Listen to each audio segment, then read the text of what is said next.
Thank you very much, Lawrence. And now we'll start the panel discussion portion of today's event, moderated by Roger Thoreau, Senior Fellow of Global Agricultural Development at the Chicago Council on Global Affairs, and an author currently working on a book about the importance of nutrition in that first 1,000-day period. So I welcome Roger and the rest of the panel to the stage. So Roger and then the other panelists, and Roger will make those introductions when he gets there. Oh, okay. Yeah? Yep. Yeah, Lawrence, you too.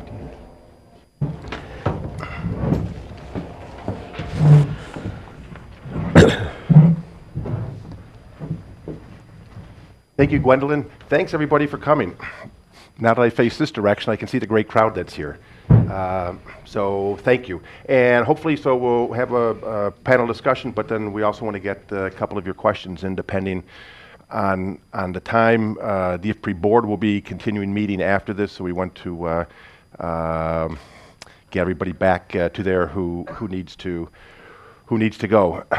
Yeah, and we don't want to never wise to drink the Kool-Aid of anything, but Lawrence's great report kind of provides us with kind of another great sustenance for the discussion and moving forward onto this. We've got a great panel.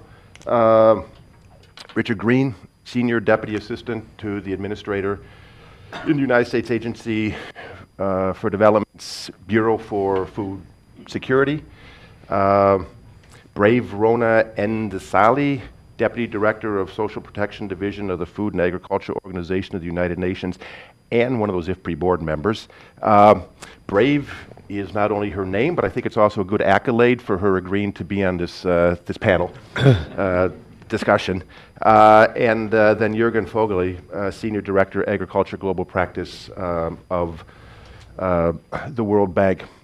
I particularly wanted to thank Lawrence and his team for the monumental task of putting together this global nutrition report, both a monumental task and a monumental report. As a journalist, I find it particularly valuable for this great global sweep and scope that you give us basically for the first time. And I think really important, the references that you also make to the problems of nutrition, the challenges in the United States, the UK, other developed countries, basically is a great indication that, look, this isn't only a problem that's over there somewhere, but it's also something that's really important for this country where we're sitting, and many of the other countries that may not think they have a problem. Also, I think it's really important that it shows the cost benefits of everything, of the benefits of action, but then also the tremendous cost of inaction. The emphasis on the multi-sectoral approach, the fundamental nature of nutrition for all development aspects, and that everything has to basically pull together in this direction, because nutrition is underlying basically everything that's being done on the development front, and then also the scalability aspects, and then certainly the accountability. And I also wanted to point out, I think that the timing is ideal and perfect for this report, and the first of several reports, as Lawrence was talking about, given the time and the discussions of where nutrition fits in, where we go beyond the MDGs and the SDGs, and also that this report then gives us the fuel for the outrage and the inspiration to basically say, hey, let's pay attention to this issue, and we need to move forward to it, and it's got to be on the top of the global agenda as we put this together. So anyway, to the panel, Lawrence talked about some of the things that surprised him as a researcher in putting this together. Just wanted to kind of survey each of you of what you found perhaps most impactful in this report, particularly valuable, or something that was perhaps most surprising. So I guess we can go in this direction. Richard? Okay, the one thing that I would point out is that despite the fact that we have a lot of work to do on all 6 WHA indicators, we actually have some progress being made, particularly in stunting. And this is important because nutrition had always been looked at in my 31 years in development as being a wonderful thing to do, ethical, but an intractable problem where you invest but don't expect many results. So if we can get examples, particularly of stunting, where there's success story, that's going to change everything, because people don't want to fund problems. They want to fund solutions. And this is what I believe turned around malaria, because there were some interventions that worked. We have some evidence-based interventions. If we can turn them into cases of Africa and South Asia of substantially reduced stunting, then I think we will change the whole profile of nutrition. Brave. For me, it was the wow factor. I went, wow, this is very interesting, because it gave to me and many others in Rome, when it was being launched, a breath of fresh air. We have a comprehensive report with analytical data. It really speaks to the importance of nutrition for sustainable development, provides the area of progress, challenges, scaling up, accountability and monitoring. What can slow down that process? So, wow factor. However, I went further. Great. That was another surprise. Why? Malnutrition is affecting everybody in the world. So it will get great attention for the next few years. So this to me was very, very actually impressive. But to give you just the breadth of what happened in Rome, over 2,000 people were there in Rome, over 100 ministers, all the 193 countries, all different type of stakeholders, from parliamentarians, civil society, private sector, the government, they were there. And so the report was launched at the climax of momentum. So the wow factor. Thank you. Jürgen.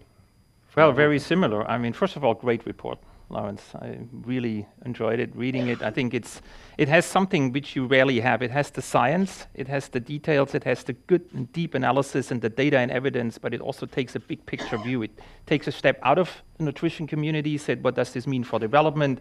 What should we do in a broader sense? Then it brings you back in, and the recommendations are sort of a combination of those. They're big picture, they're really ambitious, but they're also very practical and specific. So congratulations for that. I really enjoyed reading that. Surprised was the big numbers. If it's really true that you get $16 for every dollar that you invest, the question is, why are we not doing it on a very large scale? You know, you don't get that very often when you look across development investment. So my plea to you in the second and maybe third report is to just dig a little deeper and try to sort of come up with the reasons why we're not investing. My guess is in every country it's different. There are different constraints, there are different rates of return, like you said. I think I remember was DRC or so, which was down at 4, very surprising to me, whereas others was like $45 back on the dollar investment. That requires further depth and investigation, because that will trigger then the funding that's needed and that needs to be unlocked. A couple more surprises, and you mentioned them in your presentation. You know, I also had a little bit the feeling for many years that this is so intractable and it's so hard to make progress. Really scale things up is nearly impossible, but then you present this incredible evidence, like Maharashtra, like Brazil, like a bunch of other places, where at least in a subset of the challenges, you make extraordinary progress over a very short period of years. So we need those case studies. Actually, Schengen and I were discussing this 2 weeks ago. We need country case studies where you really understand what are the policies in those countries, what are the funding mechanisms in those countries, who is in charge, why is it working, you know, what drives this whole thing to that sort of outcome. Because, and there is some hints in there, but there's not the depth and evidence, which I'm sure you couldn't do in the first report. But I would certainly love to see that in a second round. Thank you. I'll be trying to put some depth and some of that in the writings that I'm doing as well. And that's why I said this report is so valuable to me as a journalist, and great that you kind of are all mentioning that. Yeah, the impact of the numbers and statistics, and the wow that this is the situation that we find ourselves in the 14th year of the 21st century with nutrition. But then, as Jürgen and Richard were then saying, and Brave too, that no, look at all the examples in here and what can be done, and the compelling evidence for that. So Lawrence, you're taking some notes. Anything you want to respond to? I'm girding myself for a set of negative comments after the good comments. Comes next. Right. Thank you very much. But just to respond on the country case studies, my colleague Stuart Gillespie is going to be leading a Stories of Change project, which is going to do more of these country case studies. I do think the evidence, the Lancet reviews are great because they pool all this evidence together in sort of global intervention organization.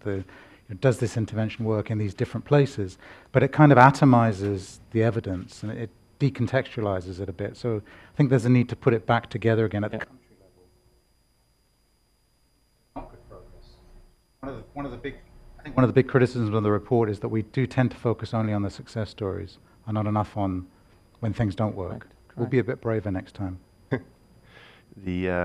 Well, as I think everybody alluded to, kind of the compelling evidence and some of the storytelling in here, kind of from all of your perspectives, where do we go from here? How do we put this report into play, and how can it be put to good effect? We can come this way. Jürgen. Yeah, I think this is a terrific report.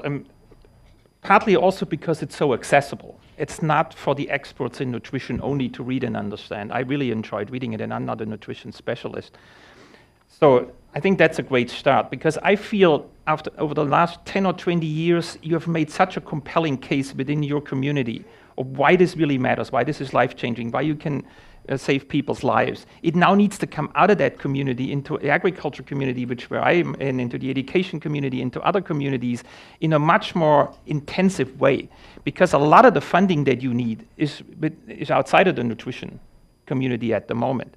We at the World Bank spend $4.5 billion on agricultural programs per year right now. That's the bank side alone for public programs. There's another $4 billion in the IFC that works with companies. If we can harness some of that money to get nutrition-sensitive outcomes or nutrition-informed outcomes, that would be a huge boost and a huge change. We have made that commitment at the World Bank recently, and we will. The reason I'm sitting here and not Leslie or colleagues from the nutrition and health department of the bank is because we really want to change the way we think about this. This is our problem in agriculture as much as it's everybody else's problem. And we have made a commitment that over the next 3 years, our programs will become nutrition-informed and nutrition-sensitive. Now, not every project will have nutrition components, not every one will have a biofortified component, but we will ask the question, and if there is an opportunity, we will include it in there. I think that conversation needs to broaden out and needs to come out, because I don't think it's going to be easy to have a very dedicated, specifically and purely focused on nutrition instrument that will get you your results. It's a multi-sectoral issue, and it needs to be dealt with through convincing others that do the job for you rather than the other way around. Yep, exactly. Lawrence. Can I just ask Jürgen, put you on the spot, and say, what is it that would help make that argument? What is it that will get more of the portfolios that you manage to have more nutrition in them? What is it? Evidence? Is it? Someone said to me, it's all great to have all these numbers, but really people make decisions based on their instincts and on what's in their heart and what they believe. They don't, of course, they weren't talking about the World Bank, of course, but what is it that's going to make the case? Is it? Very briefly, there are many things. One very important one is if it's convincing that you reach the poor with it and you get them out of poverty and build shared prosperity. For us as an institution, that's totally critical at this point. So we need case studies of successful models and instruments of scaling up and demonstrate how it works. If you can demonstrate that, there will be open ears everywhere in our institution to say, sure, I mean, if it's really a $50 million intervention, even though it may be focused on agriculture or education, but you get this tremendous benefit on the poverty side and on the nutritional outcomes and on the health side, grant you no question at all. It's not the data and evidence of what's wrong, it's the data and evidence of how to do it right. That's where we need to be. And that's a package of policies, it's a package of investment, it's a package of practical results on the ground. That's how we see it. Yeah. It's certainly, the time is right, and it's ripe. Yeah, I was thinking that the case studies point that you and Lawrence make, I think it's particularly important, particularly in the realm of agriculture and farmers. Right. If they see that something works, they'll do it. And they see the impact of it, both in terms of the growing of crops and nutritious value of that, but the impact on their families and the nutrition of that and their income. And so, yeah, the case studies, the storytelling that goes along with the numbers is great. Right. Yeah. No, thank you very much. Actually, it's good to hear the perspective of the World Bank. To link to that, I would focus more on the country ownership.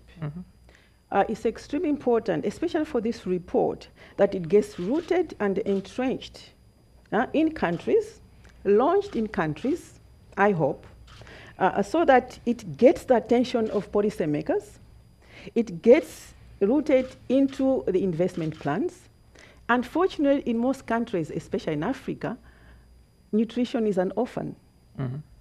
Sometimes it's located in agriculture. They will have a focal person in Ministry of Health. Then other, where there's more political will, would be in the President's office. But in that case, how now do you root in the accountability mechanisms of making sure that there is indirect investment in nutritional sensitive areas when nutrition is an orphan? So working World Bank with countries on coordination mechanism, effective coordination at country level to ensure that nutrition is not on the mainstream. There's accountability of each sector, each stakeholder on making sure that there's impact. That is what's going to create even for a demand for data. And so you get more countries looking for data because they want to be ensuring the accountability. So they're at country level. For now, regional level is extremely important because at regional level also, you get countries advocating, and that is where policies are shaped these days for the regions. And it's very important that also nutrition gets entrenched in regional organizations where there is capacity for region policies adding value to country impacts. At global level, let's have champions. I'm not going to talk about governance mechanism at global level because that's another whole topic about nutrition in the area. I'm not going to mention on that. But how do we ensure that nutrition, the targets for the next SDGs gets enriched and that we do have indicators that are going to be monitored at country level. So some accountability also at level, global level, where the constituency of nutrition community get together and understand that you have to have collective action that would also help to impact at country level. So. And what is the FAO doing or can do on this front? FAO is a great partner, and I think because of the ICN2 and the momentum for ICN2, FAO is continue to work with its partners at the UN agencies to ensure that there are funds mobilized towards nutrition and nutrition-sensitive activities, but also there is a mechanism of ensuring at a global level for governance and accountability. So FAO is working with all the partners in the UN agencies, but also, FAO also has partners like civil society, private sector, and the parliamentarians. So it will have to hold itself accountable to such constraints as well. Richard, USAID has prioritized nutrition across the board, and particularly in the Feed the Future activities. Where do you go forward with this report and put it into play?